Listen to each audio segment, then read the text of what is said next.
हर हर महादेव मित्रों, इस ज्ञानवाणी गुरु जी चैनल पर आपका स्वागत है। मित्रों, आज का टॉपिक है, बहुत लोग पूछते हैं कि सत्यनारायण व्रत कथा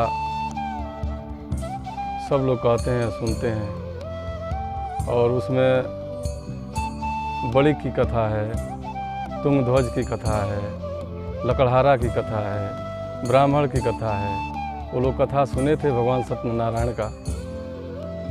तो असली कथा कौन है जो उन लोगों से कहा गया था जो लकड़हारा और बलि का राजा वगैरह कथा सुने? वो असली कथा कौन है? हम लोग तो उनका कथा सुनते हैं, बलि का, लकड़हारा का, राजा का। वो लोग कौन कथा सुने थे? तो मित्रों, सत्यनारायण व्रत कथा, सत्यनारायण भगवान की भक्ति ही उनकी कथा है। उनकी भक्ति ही, उनका चर्चा ही और उनका व्रत ही उनका कथा है। अन्य कोई ऐसा कथा नहीं है जो जिस पर कुछ कहा जा सके। उनकी भक्ति ही, उनकी चर्चा ही उनका कथा है। वही भक्ति और चर्चा उन लोगों ने सुना था और व्रत किया था, उसी का फल उन लोगों को प्राप्त हुआ। और जो जो उनका कथा सुना, उनका चर्चा जिन लोगों ने किया, वही शास्त्रों पुराणों में कथा वर्णित है, जो आम जनमानस में प्रचलित है। हम लोग उसी कथा को सुनते हैं। देखिए, मानव को मानव की तरह से रहना चाहिए, पशु की तरह से नहीं। मानव धर्म एक ऐसा धर्म है जो सबसे बढ़िया धर्म है, और मानव विचार, मानव सभ्यता से बढ़कर कोई दूसरी सभ्यता नहीं है। मानव धर्म हमें संसार, परस्पर प्रेम, सहानुभूति और एक दूसरे के प्रति सम्मान करना सिखाकर श्रेष्ठ आदर्शों की ओर ले जाता है। सज्जनों, मानव धर्म उस स्वच्छ व्यवहार को माना गया है जिसका अनुसरण करके सभी को प्रसन्नता और शांति प्राप्त हो सके, और दूसरों की भावनाओं को न समझना और उसके साथ छल कपट करना, ये मानव धर्म नहीं है। आज जनमानस में मानव कहलाते हुए भी छल कपट, ईर्ष्या, द्वेष, वैमनस्य, ऐसी वाणी व्यवहार लोगों में भर कर गया है। ये मानव धर्म नहीं कहलाता। मानव धर्म तो वो है जो मैंने कहा, इस तरह से आदमी अगर व्यवहार करे तो वो मानव धर्म कहलाता है। कोई कहता है कि हम हिंदू राष्ट्र बनाएंगे, कोई कहता है कि हम मुस्लिम राष्ट्र बनाएंगे, कोई कहता है कि हम ईसाई राष्ट्र बनाएंगे। कुछ भी बनाना, पहले तो मानव बनना सीखो और मानव का सभ्यता सीखो। लोगों को पाखंड के झमेले में फंसाकर कौन कौन सा राष्ट्र बनाओगे? भारत में हिंदू भी रहते हैं, मुस्लिम भी रहते हैं, ईसाई भी रहते हैं, सिख भी रहते हैं। इन सब जातियों वर्णों में अच्छा और खराब लोग हैं। ऐसा नहीं है कि केवल मुस्लिम ही अच्छे, मुस्लिम ही खराब हैं, ईसाई ही खराब हैं, सिख ही खराब हैं। ऐसा नहीं है। सिख में भी अच्छे लोग हैं, मुस्लिम में भी अच्छे लोग हैं, सभ्य लोग हैं, ईसाई में भी अच्छे और सभ्य लोग हैं, हिंदू में भी अच्छे और सभ्य लोग हैं। सबका मिला जुला भारत बनाना चाहिए, अखंड भारत बनाना चाहिए, मिली-जुली संस्कृति बनानी चाहिए, मानव जीवन जीने की कला सिखानी चाहिए कि आदमी सभ्य बनकर मानव की तरह जीवन जी सके। पशु के तरह से आचरण व्यवहार लोगों के अंदर हो गया है। पहले तो मानव बनना ही सिखाइए आप लोग, तब कोई राष्ट्र और कुछ बनाइएगा।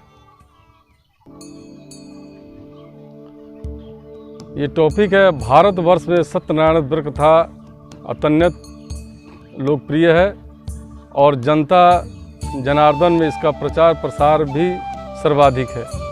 भारतीय सनातन परंपरा में किसी भी मांगलिक कार्यक्रम का प्रारंभ भगवान गणपति के पूजन से एवं उस कार्य की पूर्णता भगवान सत्यनारायण की कथा से श्रवण से समझी जाती है। वर्तमान समय में भगवान सत्यनारायण की प्रचलित कथा स्कंद पुराण के रेवा खंड के नाम से प्रसिद्ध है, जो 5 या 7 अध्यायों के रूप में उपलब्ध है। यह कथा स्कंद पुराण की कथा से मिलती जुलती होने पर भी विशेष रोचक एवं श्रेष्ठ प्रतीत होता है। सत्यनारायण व्रत की कथा की प्रसिद्धि के साथ अनेक शंका समाधान भी इस पर होते रहते हैं तथा लोग यह भी पूछते हैं कि साधु बड़िक, काष्ठ विक्रेता, सतानंद ब्राह्मण, उल्का मुख तथा तुंगध्वज आदि राजाओं ने कौन सी कथाएं सुनी थी और वे कथाएं कहाँ गई तथा इस कथा का प्रचार कब से हुआ। इस संबंध में यही जानना चाहिए कि कथा के माध्यम से मूल तत्व परमात्मा का ही इसमें निरूपण हुआ है, जिसके लिए गीता में नास्तो विद्यते भावो ना भावो विद्युतं स्वतः आदि शब्दों में स्पष्ट किया गया है कि मायामय दुखद संसार की वास्तविक सत्ता ही नहीं है, परमेश्वर ही त्रिकाल बाधित सत्य है और एकमात्र वही ज्ञेय और ध्येय है एवं उपास्य है। ज्ञान, वैराग्य और अनन्य भक्ति के द्वारा वही साक्षात्कार करने के योग्य है। भागवत में भी कहा गया है। तो मित्रों, सत्यनारायण व्रत कथा बहुत ही उत्तम कथा है और यह कथा उनके भक्ति भावना से ही, उनके चरित्र से ही, उनके ज्ञान ध्यान का ही नाम कथा है।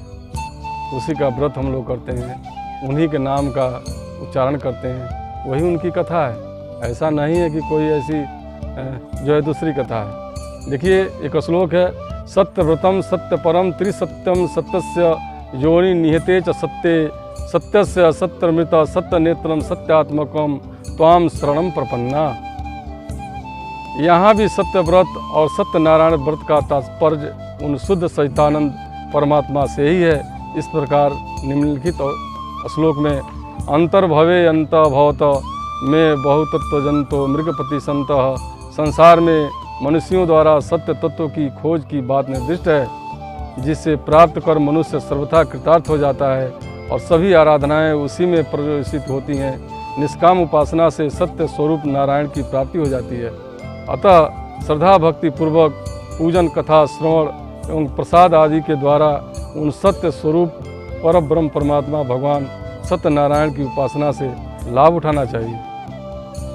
कथा का उपक्रम। व्यास जी बोले, एक समय की बात है, नैमिषारण्य में शौनकादि ऋषियों ने पौराणिक श्री सूत जी से विनयपूर्वक पूछा, भगवान, संसार के कल्याण के लिए आप यह बतलाने की कृपा करें कि चारों युगों में कौन पूजनीय और कौन सेवनीय है तथा कौन सबके अभिष्ट मनोरथों के पूर्ण करने वाला है। मानव अनायास ही किसकी आराधना द्वारा अपनी मंगलमयी कामना को प्राप्त कर सकता है। ब्रह्मन, आप ऐसे सत्य उपाय को बतलाएं जो मनुष्यों की कीर्ति को बढ़ाने वाला हो।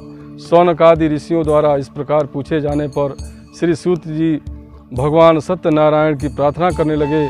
नवान भोजम नेत्रम रमा केलिपात्रम चतुर्बाहु चामिकरम चारु गात्रम जगत्राण हेतुम रिपौ धूम्र केतुम सत्य सदा सत्यनारायणम अस्तौमि देवम। श्री सूत जी ने प्रार्थना करते हुए कहा प्रफुल्लित नवीन कमल के समान नेत्र वाले भगवती लक्ष्मी के क्रीड़ा पात्र चतुर्भुज सुवर्ण कांति के समान सुंदर शरीर वाले संसार की रक्षा करने के एकमात्र मूल कारण तथा शत्रुओं के लिए धूम्रकेतु के स्वरूप भगवान सत्यनारायण देव की मैं स्तुति करता हूँ।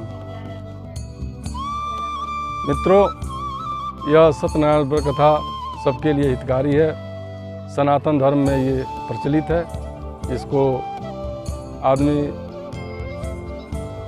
मनुष्य कहलाने वाले को धारण करना चाहिए और सत्य का पालन करना चाहिए और सत्य ही बोलना चाहिए और सत्य का साथ ही देना चाहिए, क्योंकि ये समय जो चल रहा है ये सत्य युग का चल रहा है। 25 मई 2010 से सतयुग प्रारंभ हो गया और इसमें जो है भगवान शिव जी का आराधना, श्री सत्यनारायण भगवान का आराधना करना श्रेष्ठ है। देवी का आराधना श्रेष्ठ है, गणपति का आराधना श्रेष्ठ है।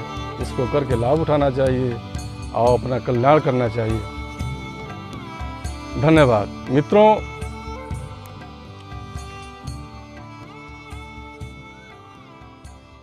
हमसे अगर कोई बात पूछना हो तो मेरा संपर्क नंबर है 7857007549।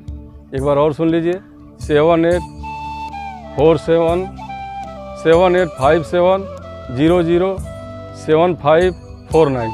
हमारे चैनल को ज्ञानवाणी गुरुजी को ज़्यादा से ज़्यादा शेयर करें और बेल आइकन को दबाना न भूलें। धन्यवाद।